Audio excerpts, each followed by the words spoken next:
엄마, 제발 저를 살려주세요. 집도 회사도 안전하지 않아요. 언니랑 남편한테는 절대 말하지 마세요. 절대로요. 딸의 목소리는 떨리고 있었습니다. 가방 속. 서윤이가 간신히 내뱉은 말에 저는 침대 옆 캐비닛을 뒤졌습니다. 서윤이의 가방 안 작은 주머니에서 손톱만 한 USB가 나왔어요. 문 밖에서 누군가의 목소리가 들려왔어요. 간병인인지 의사인지 알 수 없었지만 서윤이는 마치 생명을 위협받는 것처럼 공포에 질린 표정을 지었습니다.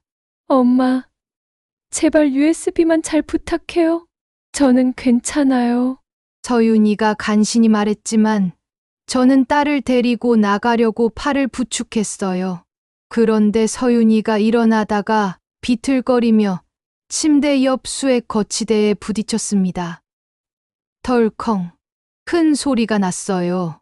문 밖에서 발걸음 소리가 더 빨라졌습니다. 엄마, 빨리 가세요. 저 때문에 엄마까지. 서윤아, 하지만 시간이 없었어요. 저는 USB를 꽉 쥐고 급히 병실을 나섰습니다. 복도로 나서자 발걸음 소리가 점점 가까워졌습니다. 저는 심장이 쿵쾅거리는 걸 느끼며 엘리베이터 쪽으로 향했어요.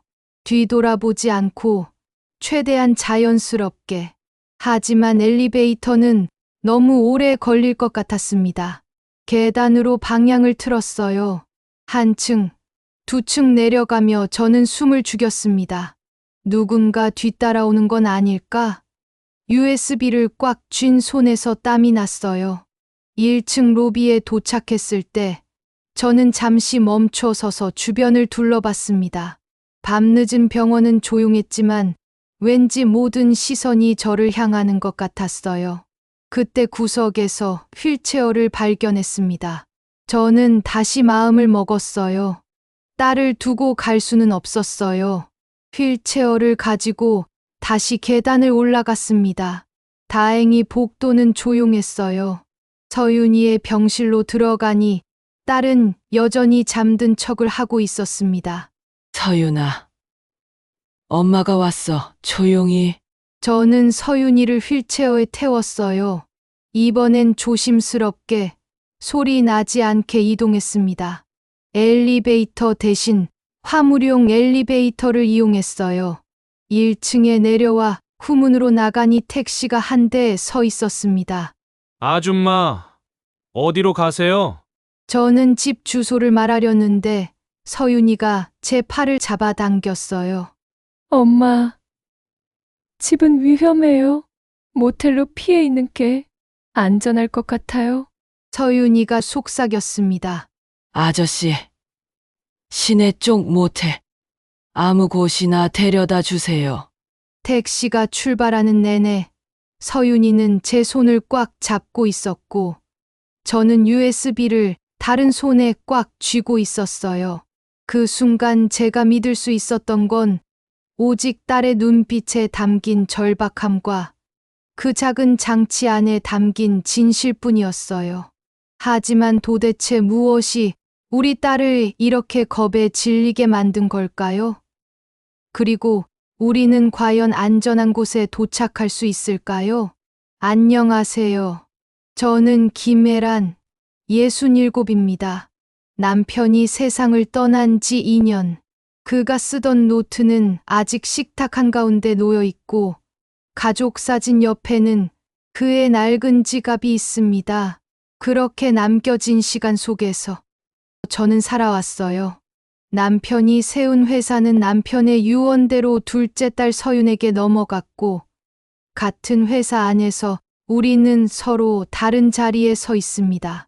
큰 딸은 회계팀장, 영업부에는 큰 사위 최민수, 그리고 품질관리팀을 맡은 둘째 사위 태호. 대체 아이들에게 무슨 일이 있었던 걸까요? 오늘 밤 혼수 상태에서 깨어난 서윤이가 제 손에 쥐어준 이 USB 하나가 그 모든 상황을 완전히 바꿔 놓을 것 같습니다. 하지만 그 이야기를 하기 전에 모든 게 어떻게 시작되었는지부터 말씀드려야겠네요.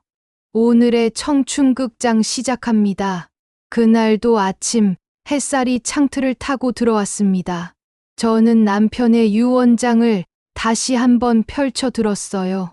종이 위에 적힌 글씨가 낯설게 느껴졌습니다.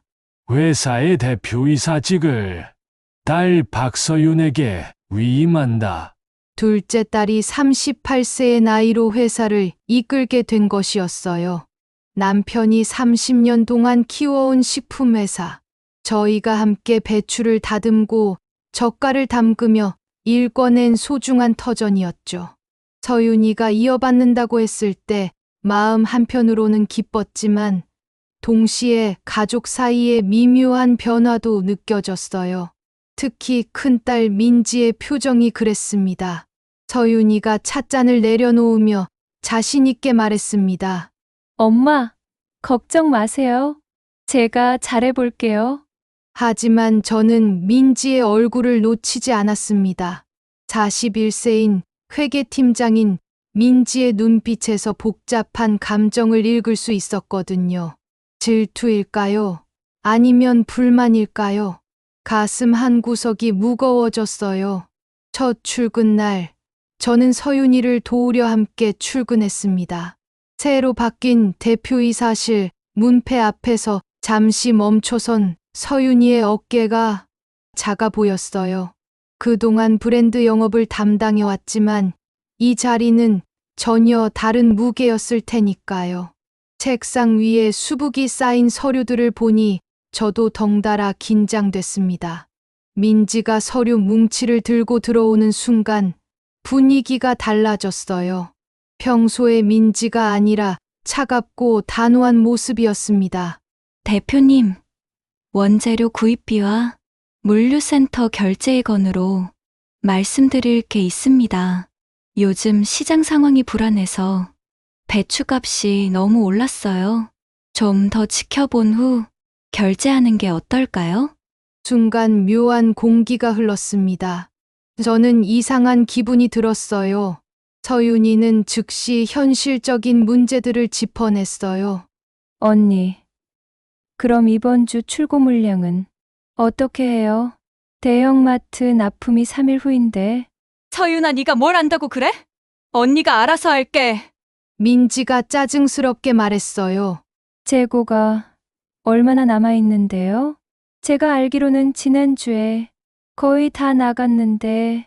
아, 진짜 세세한 것까지. 그냥 급한 것만 소량으로 주문하면 되잖아. 민지의 목소리에 짜증이 묻어났어요. 언니, 소량이면 단가가 더 비싸지잖아요. 야, 서윤아, 네가 대표라고 해서 언니한테 이래도 되는 거야? 내가 몇 년 동안 회계해왔는데 네가 뭘 알아? 서윤이가 당황한 표정을 지었어요. 저는 민지의 이런 모습을 처음 봤습니다. 딸들이 이렇게 대립하는 모습을 보고 싶지 않았습니다. 저는 정말 깜짝 놀랐어요. 평생 서로 아끼며 자란 자매였는데 언제부터 이렇게 날카로워진 걸까요? 오후 늦게 큰 사위 최민수가 들어왔는데 그의 얼굴이 붉었어요.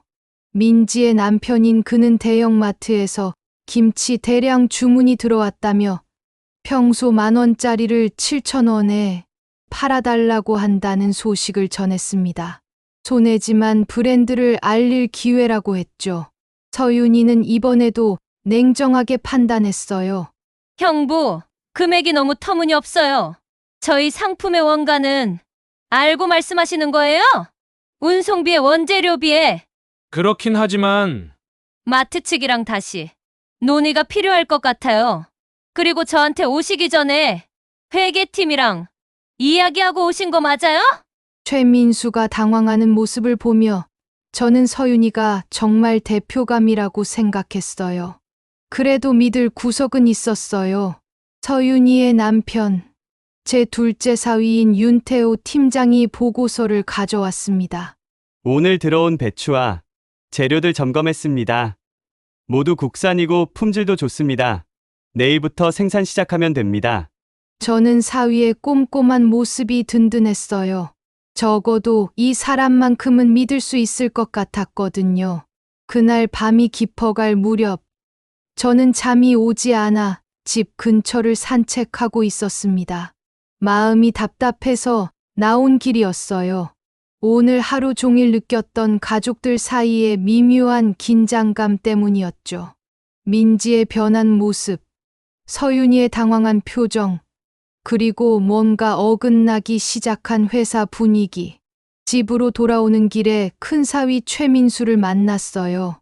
그런데 얼굴색이 이상했습니다. 평소와 달리 창백하고 충격받은 듯한 표정이었어요. 민수야, 무슨 일 있어? 얼굴색이 왜 그래? 제가 걱정스럽게 물었습니다. 아니에요. 어머니, 그냥 피곤해서. 그가 말끝을 흐렸지만 눈빛이 흔들리고 있었어요.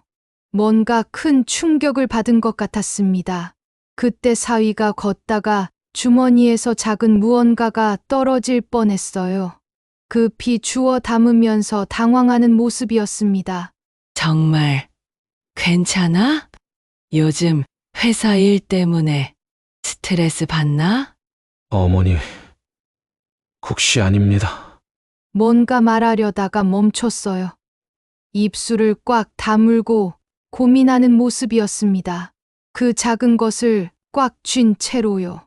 말하고 싶은 게 있으면 언제든지 말해. 우리 가족이잖아. 네, 고맙습니다. 그냥 요즘 회사 분위기가 좀 복잡해서요. 그는 더 이상 말하지 않았지만 그의 표정에서 깊은 고민과 갈등을 읽을 수 있었습니다. 무언가 말하고 싶어 하면서도 말할 수 없는 복잡한 심정인 것 같았어요. 혹시 민지와 관련된 일일까요? 아니면 회사에서 무슨 일이 생긴 걸까요? 그리고 손에 꽉 쥔 그 작은 것은 무엇일까요? 민수와 헤어진 후 집에 들어가서도 마음이 무거웠습니다. 오늘 하루 종일 느꼈던 이상한 기운들이 하나씩 떠올랐어요. 민지의 갑작스러운 결제 보류, 서윤이를 무시하는 듯한 태도, 그리고 민수의 충격받은 표정과 손에 쥔 그 작은 무언가까지. 침대에 누워서도 잠이 오지 않았습니다. 남편의 사진을 바라보며 마음이 무거웠어요. 뭔가 잘못되고 있다는 느낌은 드는데 정확히 무엇인지 알 수 없어서 더 답답했습니다. 그때는 몰랐습니다. 최민수 손에 쥐어져 있던 그 작은 것이 무엇인지. 그리고 몇 달 후 서윤이가 그 끔찍한 사고를 당하고 혼수 상태에서 깨어나자마자 제게 똑같은 그 작은 USB를 건네줄 거라는 걸요. 그 안에 담긴 진실이 우리 가족의 운명을 완전히 바꿔놓을 거라는 걸 말이에요. 그 다음 날부터 회사 분위기가 이상하게 돌아가기 시작했어요. 민지가 결제를 보류한 배추 구입 건으로 생산 라인이 멈춰 섰습니다. 저는 서윤이가 어떻게 대처할지 궁금해서 회사에 나가봤어요. 서윤이는 아침 일찍부터 공장을 돌아다니며 직원들과 이야기하고 있었습니다. 배추 없이 할 수 있는 다른 제품 생산을 검토하고 기존 재료로 만들 수 있는 반찬들을 확인하고 있었어요. 제가 보기에도 참 현명한 대처였죠. 대표님, 그런데 대형마트 납품은 어떻게 하시겠어요?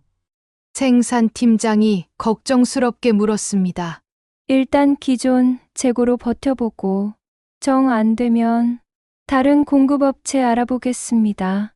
서윤이의 침착한 답변을 들으며 저는 대견했어요. 하지만 점심시간 무렵 뜻밖의 일이 벌어졌어요. 최민수가 급하게 서윤이 사무실로 들어왔습니다. 대표님, 큰일 났습니다. 어제 납품한 김치에서 반품이 대량으로 들어왔어요. 반품이요? 무슨 이유로 반품이? 서윤이가 당황하며 물었어요. 라벨 표기 오류라고 하네요. 유통기한 글자가 흐리다는 거랑 원산지 표시가 잘 안 보인다는 이유입니다. 저는 이상했어요. 어제까지만 해도 아무 문제 없던 제품들인데 갑자기 이런 문제가 생긴다는 게 말이 안 됐거든요. 그런데 더 이상한 건 첫째 사위의 표정이었습니다. 뭔가 억지로 전달하는 것 같은 어색한 모습이었어요. 어떤 마트에서 반품이 들어왔나요? 여러 곳에서 동시에 들어왔습니다. 마치 짜고 한 것처럼. 그렇게 말끝을 흐렸어요. 그 순간 저는 직감했습니다. 어젯밤 민수가 충격받은 이유와 관련이 있을 거라고요. 오후가 되자 민지가 손에 서류를 들고 나타났습니다. 얼굴에는 걱정스러운 표정을 지었지만 눈빛은 차가웠어요. 서윤아, 반품 때문에 손실이 너무 커졌어. 이대로 가면 이번 달 적자가 심각할 것 같은데? 언니, 정확한 손실 규모가 어떻게 되나요?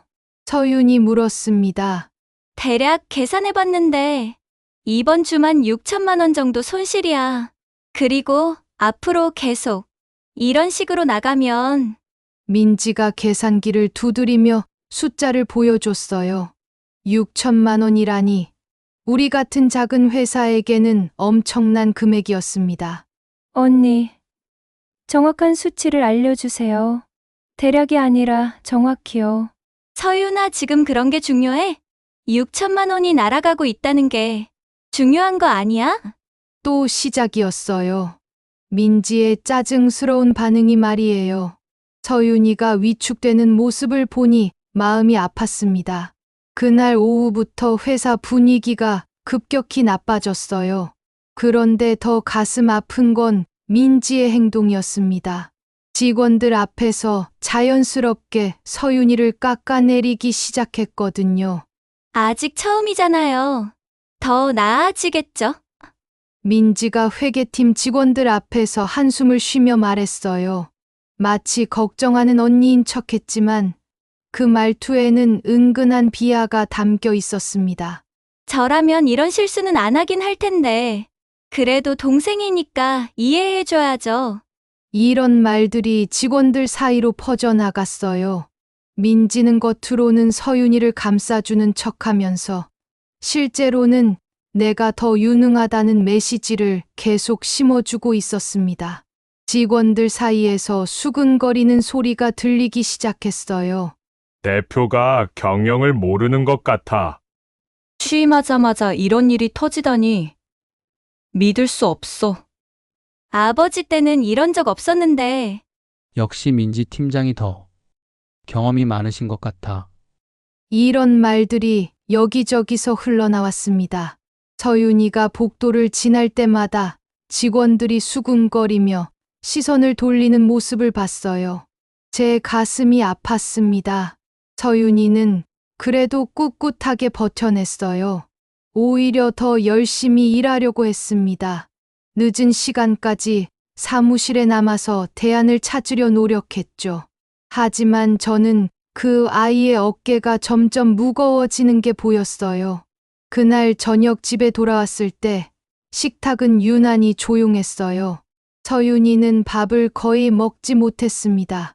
계속 무언가 생각에 잠겨 있었죠. 서윤의 남편인 태호도 평소와는 다른 모습이었어요. 언제나 다정하고 말이 많던 사위가 오늘은 아무 말도 하지 않았습니다.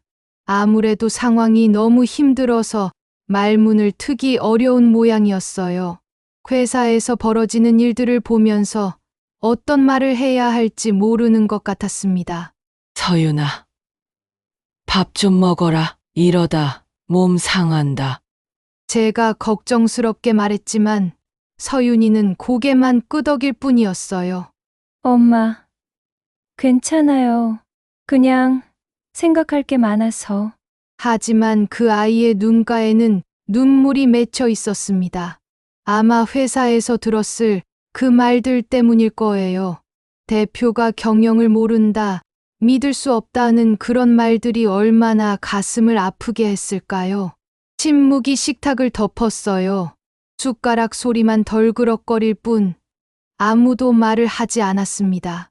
이런 우리 가족의 모습이 너무 안쓰러웠어요. 우리 첫째 사위도 오늘 회사에서 힘들었지? 어머니 혹시 시간 있으시면 잠깐 이야기해도 될까요? 저는 깜짝 놀랐어요. 어제까지만 해도 말을 못하겠다던 사람이 먼저 이야기하자고 하다니요. 그래, 올라와서 차라도 마시자. 최민수를 기다렸어요. 그는 한참 동안 망설이더니 조심스럽게 입을 열었습니다. 장모님 회사에서 이상한 일들이 벌어지고 있는 것 같아요. 이상한 일이라니? 오늘 반품건도 그렇고 뭔가 의도적으로 처제를 곤란하게 만들려는 것 같아서요. 민수의 목소리가 떨렸어요. 뭔가 더 큰 이야기가 있을 것 같았지만 그는 거기서 멈췄습니다. 민수야, 내가 알고 있는 게 있다면 말해줘. 회사 식구들을 지켜야 하잖아. 장모님, 저도 확실하지 않아서 더 지켜본 다음에 말씀드릴게요. 주변을 잘 살펴봐야 할 것 같아요. 그는 여전히 주저하고 있었어요. 하지만 어제보다는 많이 나아진 것 같았습니다. 적어도 이제는 뭔가 잘못되고 있다는 걸 인정하고 있었거든요. 그래. 천천히 생각해봐. 하지만 너무 늦기 전에는 말해줘야 해.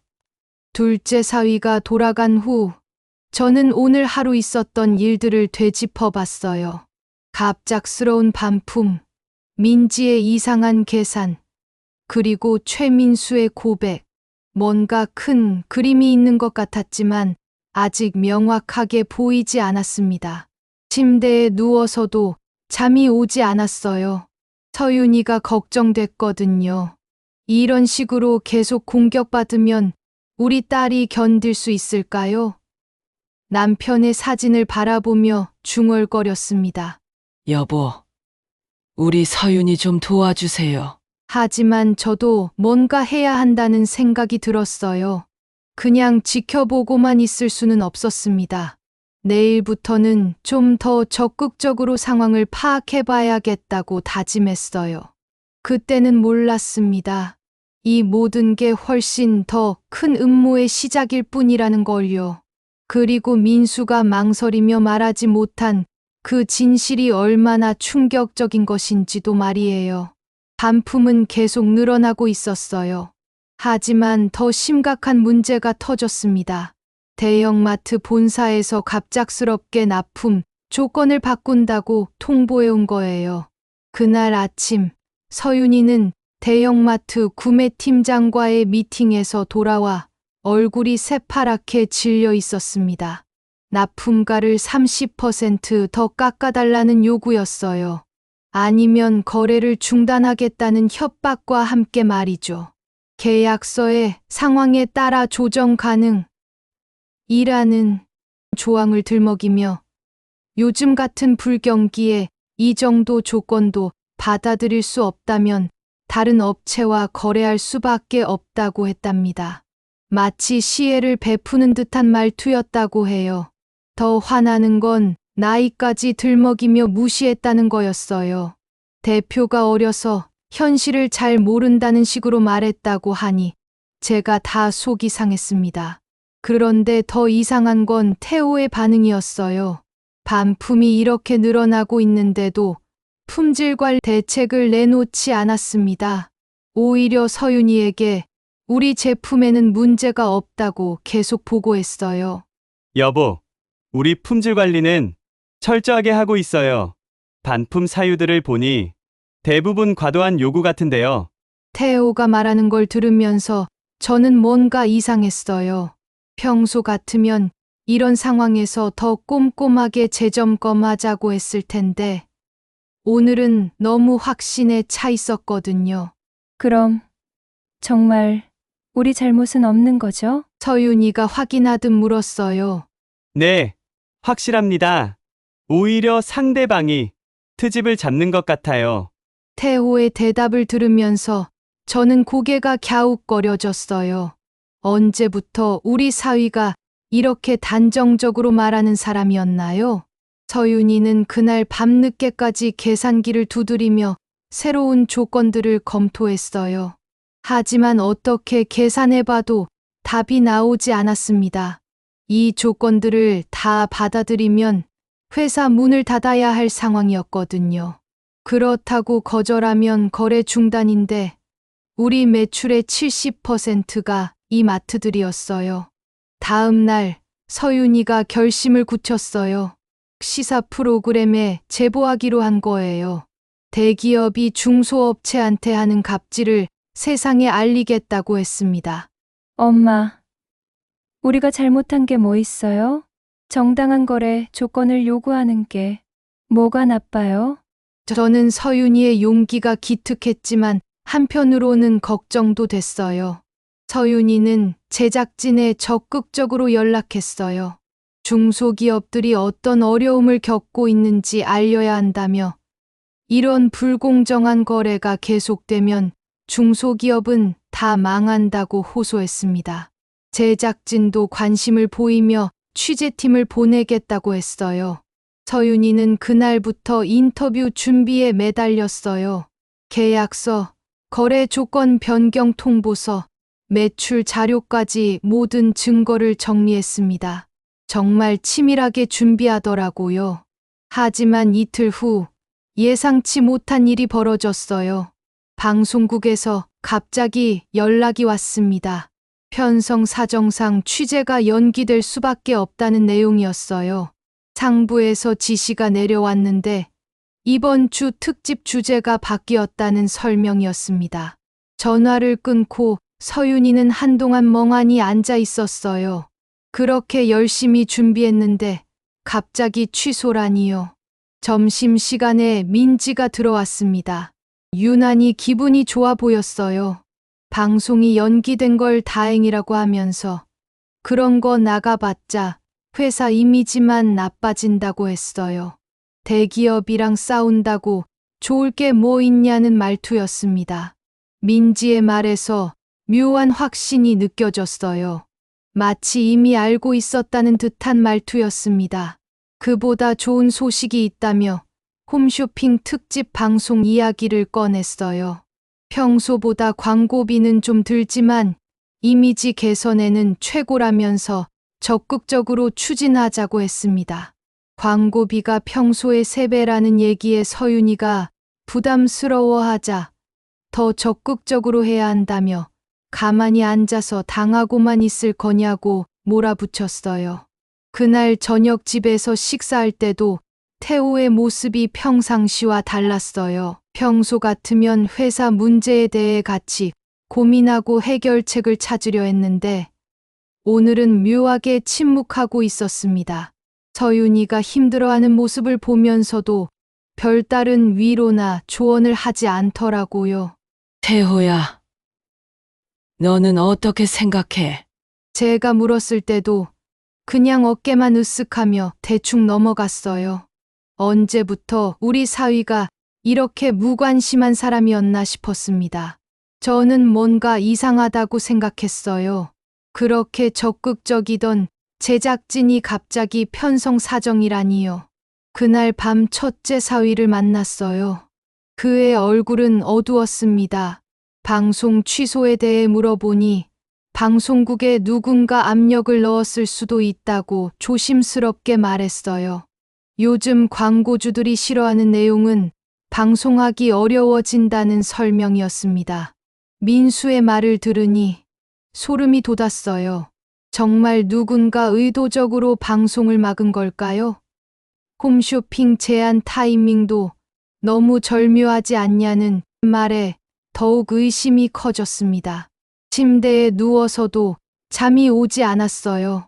서윤이가 용기를 내서 정의롭게 싸우려 했는데 그것마저 막혀버렸다니요. 누가 이런 큰 힘을 쓸 수 있을까요? 그리고 민지의 그 확신에 찬 표정이 계속 머릿속에 맴돌았어요. 마치 모든 걸 알고 있다는 듯한 모습이 너무 의심스러웠습니다. 그때는 몰랐습니다. 이 모든 일의 배후에 누가 있었는지, 그리고 그 진실이 얼마나 충격적인 것인지를 말이에요. 방송이 막힌 후 며칠 동안 저는 답답한 마음을 달랠 방법을 찾고 있었습니다. 서윤이는 하루하루 지쳐가고 있었고 회사 분위기는 더욱 무거워졌어요. 그러던 중 우연히 텔레비전에서 본 유튜브 탐사 채널이 생각났습니다. 저는 진실을 찾는 사람들이라는 채널에 직접 댓글을 달았어요. 우리 상황을 간단히 설명하고 혹시 도움을 받을 수 있을지 조심스럽게 문의했습니다.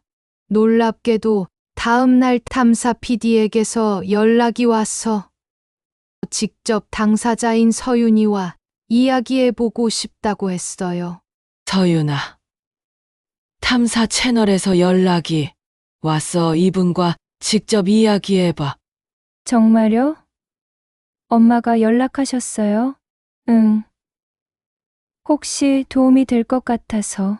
서윤이는 기대에 찬 표정을 지었습니다. 드디어 진실을 밝힐 수 있을 거라는 희망을 품은 것 같았어요. 그 이후로 서윤이는 며칠 동안 그 PD와 계속 연락을 주고받았습니다. 매일 저녁이면 방에 들어가서 한두 시간씩 전화 통화를 하더라고요. 자세한 내용은 저에게 말하지 않았지만 점점 표정이 어두워지고 있었어요. 사흘째 되는 날 밤, 서윤이가 전화를 끊고 나서는 완전히 충격에 빠진 얼굴로 거실에 나왔습니다. 엄마, 정말 믿을 수 없는 일이에요. 얼굴이 새하얗게 질려서 마치 유령이라도 본 것 같았어요. 뭔데? 서윤아, 뭔가 알아낸 거야? 너무 충격적이라서. 서윤이는 더 이상 말하지 않았습니다. 구체적으로는 알려주지 않더라고요. 그날 이후 서윤이의 행동이 완전히 달라졌습니다. 뭔가 깊은 고민에 빠진 것 같았어요. 밥도 제대로 먹지 않고 밤에도 잠을 설치는 모습이었습니다. 서윤아, 너 요즘 왜 이래? 뭔가 큰 문제라도 있어? 엄마, 아직은 확실하지 않아서요. 서윤이의 목소리가 힘없이 들렸어요. 며칠 후부터는 최민수를 자주 찾기 시작했어요. 평소에는 형부와 그렇게 가까이 지내지 않았는데 갑자기 시간만 나면 만나려고 하더라고요. 뭔가 중요한 이야기를 나누고 있는 것 같았습니다. 어느 날 저녁, 서윤이가 최민수와 베란다에서 조용히 대화를 나누는 모습을 봤습니다. 두 사람 다 표정이 매우 심각했어요. 서윤이는 간절한 표정으로 뭔가를 부탁하는 것 같았고, 최민수는 계속 고개를 젓고 있었습니다.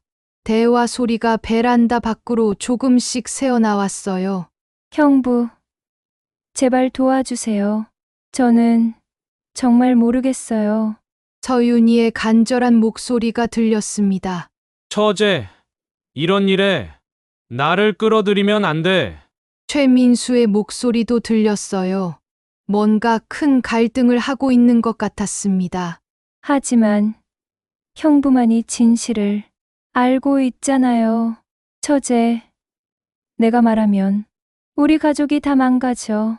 가족이 망가진다는 말이나 진실을 안다는 말들이 단편적으로 들렸지만 정확한 내용은 알 수 없었습니다. 그렇게 며칠을 더 실랑이한 끝에 드디어 최민수가 마음을 바꾼 것 같았어요. 어느 날 저녁 늦게 최민수가 우리 집에 왔거든요. 얼굴이 창백하고 손이 떨리고 있었습니다. 마치 큰 결심을 한 사람의 모습이었어요. 최민수와 서윤이는 방에 들어가서 1시간 넘게 이야기를 나눴어요. 중간중간 서윤이의 놀란 목소리가 들렸어요. 이럴 수가 정말이에요? 그리고 최민수의 한숨 소리와 사과하는 목소리도 들렸습니다. 미안해. 처제 정말 미안해. 때로는 서윤이가 믿을 수 없다는 듯한 반응을 보이기도 했어요. 대화가 끝나고 나서 서윤이가 방에서 나왔을 때 그 얼굴은 완전히 절망에 차 있었어요. 마치 세상이 무너진 것 같은 표정이었습니다. 눈가에는 눈물이 고여 있었고 온몸이 떨리고 있었어요. 서윤아, 무슨 이야기를 한 거야? 서윤이의 얼굴은 완전히 절망에 차 있었어요. 엄마, 저는 정말 바보였어요. 서윤이의 눈에 눈물이 고였어요. 뭔 소리야? 왜 갑자기 그런 말을 해? 엄마, 사람들을 너무 믿었어요. 하지만 구체적으로 무슨 일인지는 끝내 말하지 않았습니다. 민수도 집에 돌아가면서 서윤이가 많이 힘들어할 거니까 옆에서 잘 돌봐달라고 말했어요. 그리고는 더 일찍 말했어야 했는데 죄송하다는 말을 남기고 갔습니다. 그 표정에는 깊은 죄책감이 서려 있었어요. 그날 밤부터 서윤이는 완전히 다른 사람이 되었어요. 평소 밝던 모습은 온데간데 없고 항상 심각하고 무거운 표정을 짓고 있었습니다. 밤에는 잠들지 못하고 계속 뭔가를 생각하는 것 같았어요. 혼자서 모든 걸 끙끙 앓고 있는 모습이었습니다. 서윤이의 표정이 결연했어요. 서윤이는 핸드폰을 챙기고 나갔어요. 나가면서 혼자 중얼거리는 소리가 들렸는데 증거를 남겨둬야 한다는 내용이었습니다. 뭔가 불길한 예감이 들었어요.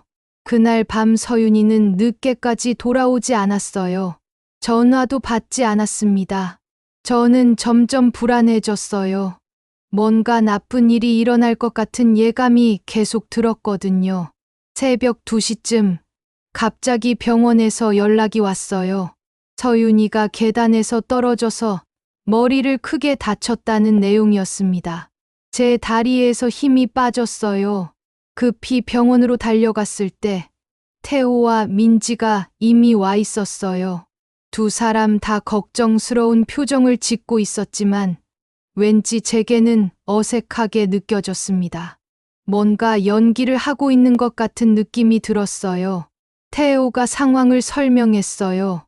장모님, 서윤이가 갑자기 저를 찾아와서 무슨 오해가 있었나 봐요.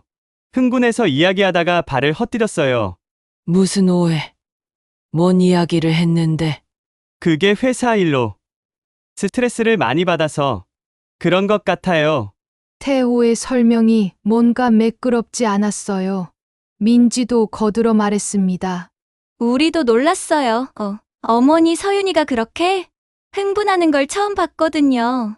며칠 후 저는 우연히 태호와 민지가 병원 복도에서 나누는 대화를 들었습니다. 핸드폰을 챙겼다는 말과 이제 증거가 없다는 말, 그리고 아무도 모를 거라는 말들이었어요. 그 순간 저는 온몸이 얼어붙었습니다. 서윤이의 사고가 진짜 사고가 아니었다는 걸 깨달았어요. 하지만 저는 아무것도 할 수 없었습니다. 구체적으로 무슨 일이 있었는지도 모르고 증거도 없었거든요. 그 이후로 몇 달 동안 저는 매일 병원을 다니며 서윤이가 깨어나기를 기다렸어요. 그때는 몰랐습니다. 서윤이가 혼수 상태에서 깨어나자마자 제게 모든 진실이 담긴 작은 USB를 건네줄 거라는 걸요. 저는 서윤이의 VIP 병실, 그 조용한 의자에 앉아 있었습니다. 복도 끝에서 간헐적으로 들려오던 발소리와 창밖에서 떨어지는 빗방울 소리가 그날 밤을 채운 전부였어요. 병실 안은 숨소리조차 고요했고 서윤이는 여전히 눈을 감은 채 침대에 누워 있었습니다. 몇 달 동안 매일 이렇게 지켜왔지만 오늘은 뭔가 다른 기분이 들었어요. 저는 조용히 서윤이의 손을 잡고 늘 하던 대로 말했습니다. 서윤아, 엄마 내일 다시 올게. 잘 자. 그리고 사랑해. 몸을 일으키려는 순간이었습니다. 엄마. 제발 저를 살려주세요. 집도 회사도 안전하지 않아요. 언니랑 남편한테는 절대 말하지 마세요. 절대로요. 딸의 목소리는 떨리고 있었습니다. 가방 속. 서윤이가 간신히 내뱉은 말에 저는 침대 옆 캐비닛을 뒤졌습니다. 서윤이의 가방 안 작은 주머니에서 손톱만 한 USB가 나왔어요. 문 밖에서 누군가의 목소리가 들려왔어요. 간병인인지 의사인지 알 수 없었지만 서윤이는 마치 생명을 위협받는 것처럼 공포에 질린 표정을 지었습니다. 엄마, 제발 USB만 잘 부탁해요. 저는 괜찮아요. 서윤이가 간신히 말했지만 저는 딸을 데리고 나가려고 팔을 부축했어요. 그런데 서윤이가 일어나다가 비틀거리며 침대 옆 수액 거치대에 부딪혔습니다. 덜컹 큰 소리가 났어요. 문 밖에서 발걸음 소리가 더 빨라졌습니다. 엄마, 빨리 가세요. 저 때문에 엄마까지. 서윤아, 하지만 시간이 없었어요. 저는 USB를 꽉 쥐고 급히 병실을 나섰습니다. 복도로 나서자 발걸음 소리가 점점 가까워졌습니다. 저는 심장이 쿵쾅거리는 걸 느끼며 엘리베이터 쪽으로 향했어요. 뒤돌아보지 않고 최대한 자연스럽게. 하지만 엘리베이터는 너무 오래 걸릴 것 같았습니다. 계단으로 방향을 틀었어요. 한 층, 두 층 내려가며 저는 숨을 죽였습니다. 누군가 뒤따라오는 건 아닐까? USB를 꽉 쥔 손에서 땀이 났어요.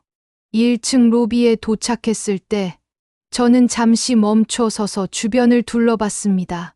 밤늦은 병원은 조용했지만 왠지 모든 시선이 저를 향하는 것 같았어요. 그때 구석에서 휠체어를 발견했습니다. 저는 다시 마음을 먹었어요. 딸을 두고 갈 수는 없었어요. 휠체어를 가지고 다시 계단을 올라갔습니다.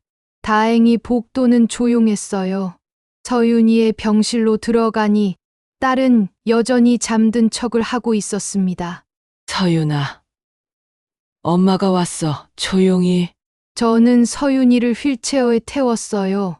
이번엔 조심스럽게 소리 나지 않게 이동했습니다. 엘리베이터 대신 화물용 엘리베이터를 이용했어요. 1층에 내려와 후문으로 나가니 택시가 한 대 서 있었습니다. 아줌마, 어디로 가세요? 저는 집 주소를 말하려는데 서윤이가 제 팔을 잡아당겼어요. 엄마, 집은 위험해요. 모텔로 피해 있는 게 안전할 것 같아요. 서윤이가 속삭였습니다. 아저씨. 시내 쪽 모텔. 아무 곳이나 데려다 주세요. 택시가 출발하는 내내 서윤이는 제 손을 꽉 잡고 있었고 저는 USB를 다른 손에 꽉 쥐고 있었어요. 모텔에 도착한 후 저는 가져온 노트북을 켜고 USB를 꽂았습니다. 서윤이는 침대에 누워서 여전히 불안한 표정을 짓고 있었어요. 손이 떨렸습니다.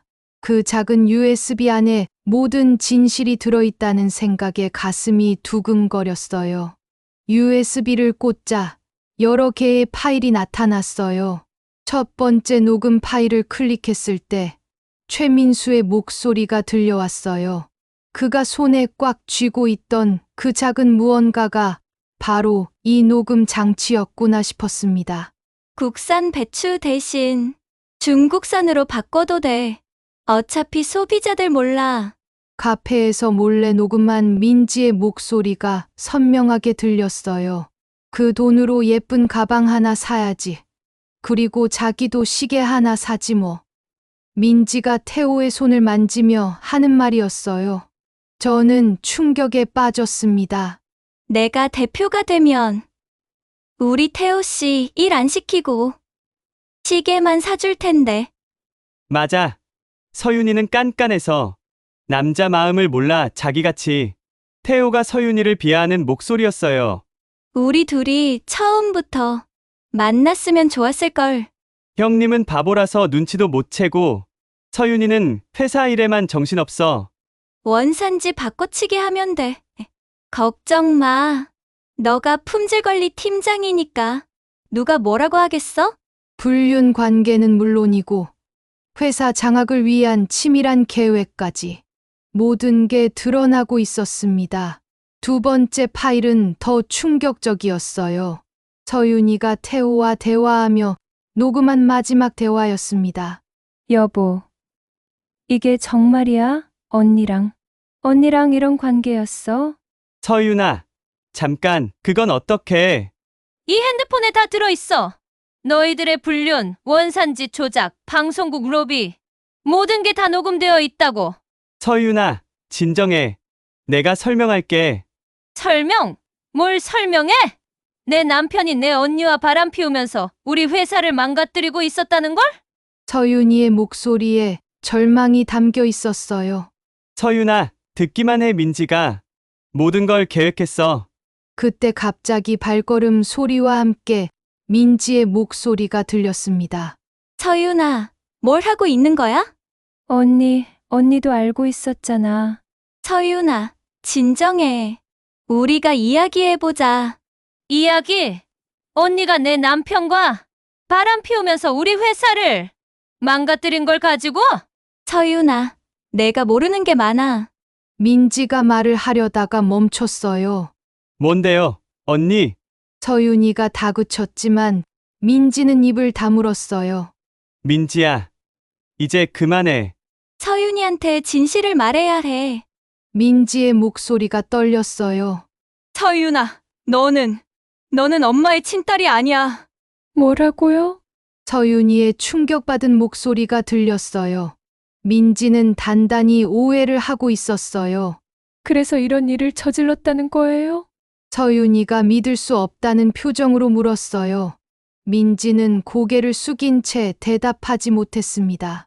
언니 설령 그게 사실이라고 해도 내가 언니한테 뭘 잘못했어? 잘못? 내가 태어난 것 자체가 잘못이야. 민지의 목소리에 오랫동안 쌓인 분노가 터져 나왔어요. 서윤아, 이 녹음 파일들 다 지워. 그러면 우리가 다시 얘기해 볼 수 있어. 안 돼, 이미 백업해뒀어. 엄마한테도 맡겼고. 뭐? 어머니가 알고 있다고? 엄마는 아직 몰라. 하지만 이 USB로 모든 걸 알게 될 거야. 언니의 진짜 모습을.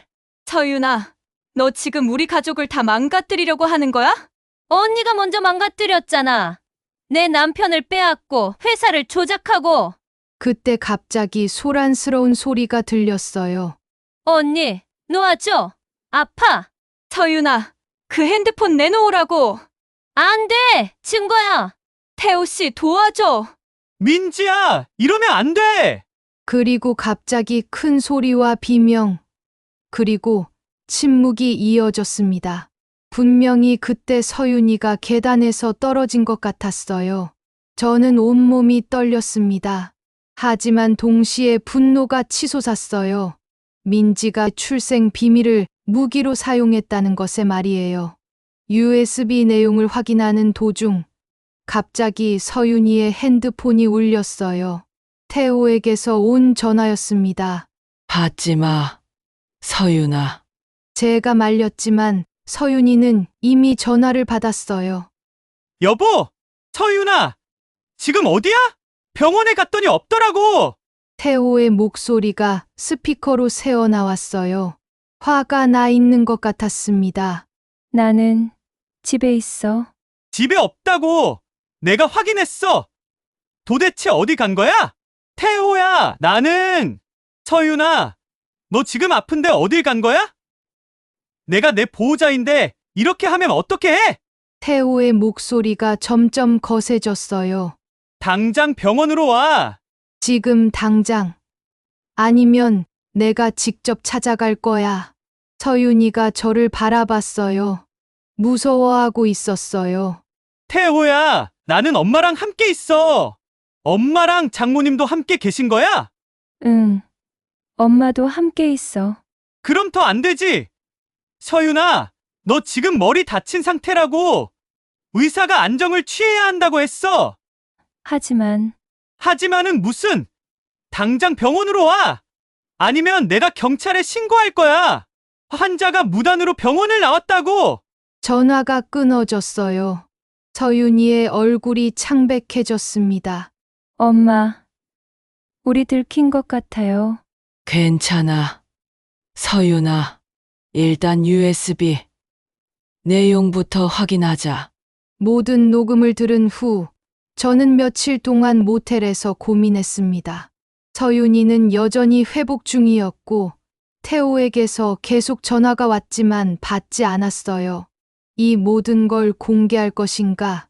아니면 조용히 처리할 것인가? 하지만 결심했어요. 서윤이를 위해서, 그리고 진실을 위해서 모든 걸 밝히기로 했습니다. 며칠 후 진실을 찾는 사람들 채널에 영상이 올라왔어요. 제목은 가족의 배신과 숨겨진 불륜이었습니다. 조회수가 순식간에 200만을 넘어섰고 각종 언론에서 연달아 보도했어요. 그때 민지에게서 전화가 왔어요. 엄마, 왜 이런 짓을 하는 거예요? 민지야, 내가 서윤이에게 한 짓을 생각해봐라. 하지만 가족끼리 이렇게까지. 가족. 너는 가족을 생각하며 동생의 남편과 불륜을 저질렀니? 민지는 대답하지 못했어요. 그리고 민지야, 서윤이의 출생에 대한 이야기 내가 어떻게 알았니? 엄마가 말씀하신 적이 있어요. 그때 우연히 들었어요. 그때의 일이 떠올랐어요. 몇 년 전 남편 기일에 제가 술을 많이 마시고 울면서 털어놓았던 그 밤의 일이었습니다. 민지가 사실은 남편의 어릴 적 친구 딸로, 그 친구가 돌아가시면서 의리로 키우게 된 아이라는 걸 말이에요. 그걸 이렇게 이용할 줄이야. 엄마, 저는 그냥 너무 억울했어요. 제가 딸인데 서윤이가 왜 회사를... 억울해서 동생을 계단에서 밀어뜨렸다는 거니? 무언가 잘못 알고 있구나. 아버지의 친구의 딸, 그건 너야. 민지는 울음을 터뜨렸어요. 하지만 저는 더 이상 동정하지 않았습니다. 다음 날부터는 언론이 들썩였어요. 회사 이사회가 긴급 소집되었고 민지는 즉시 해임되었습니다. 태호도 품질관리팀장 자리에서 쫓겨났어요. 최민수는 민지와 즉시 이혼 절차를 밟았습니다. 그리고 저에게 찾아와서 말했어요. 어머니, 정말 죄송합니다. 제가 더 일찍. 민수야, 내 잘못이 아니야. 오히려 용기를 낸 거잖아. 처제는 괜찮을까요? 서윤이는 강한 아이야. 이겨낼 거야. 경찰 수사도 시작되었어요. 녹음 파일과 각종 증거들을 바탕으로 민지와 태호는 횡령, 사기, 상해 혐의로 기소되었습니다. 그리고 중요한 순간이 왔어요. 핸드폰은 가져갔지만 소용없었어. 요즘 스마트폰은 자동으로 클라우드에 백업되거든. 너희들이 생각했던 것보다 세상이 많이 발달했구나. 제가 법정에서 한 말이었어요. 민지와 태호의 얼굴이 창백해졌습니다. 몇 달 후 서윤이가 완전히 회복했어요. 우리는 조용한 곳에서 마주 앉았습니다. 엄마, 제가 정말 아빠의 딸이 아닌가요? 서윤이가 조심스럽게 물었어요. 서윤아, 오해가 있었어. 너는 내 배 아파 낳은 자식이야. 사실 민지가 내 아버지의 친구가 작고하며 대신 맡아서 친딸처럼 키웠는데 무언가 오해가 있었나 봐. 너는 우리 가족의 진짜 딸이야. 서윤이가 제 품에 안겼어요. 우리는 오랫동안 그렇게 있었습니다. 회사는 서윤이가 정식으로 경영하게 되었어요. 투명한 시스템을 도입하고 모든 걸 다시 시작했습니다. 민지와 태호는 감옥에서 자신들의 죄를 뉘우치고 있고 민수는 새로운 삶을 시작했어요. 우리 식탁에는 다시 평화가 찾아왔어요. 서윤이와 민수, 그리고 저. 작아진 가족이지만 더욱 단단해졌습니다. 남편의 노트 첫 장에는 새로운 날짜가 적혀 있어요. 그리고 그 옆에는 사랑과 진실이라는 새로운 가훈이 쓰여 있습니다. 이제 우리는 정말로 새 출발을 할 수 있게 되었습니다.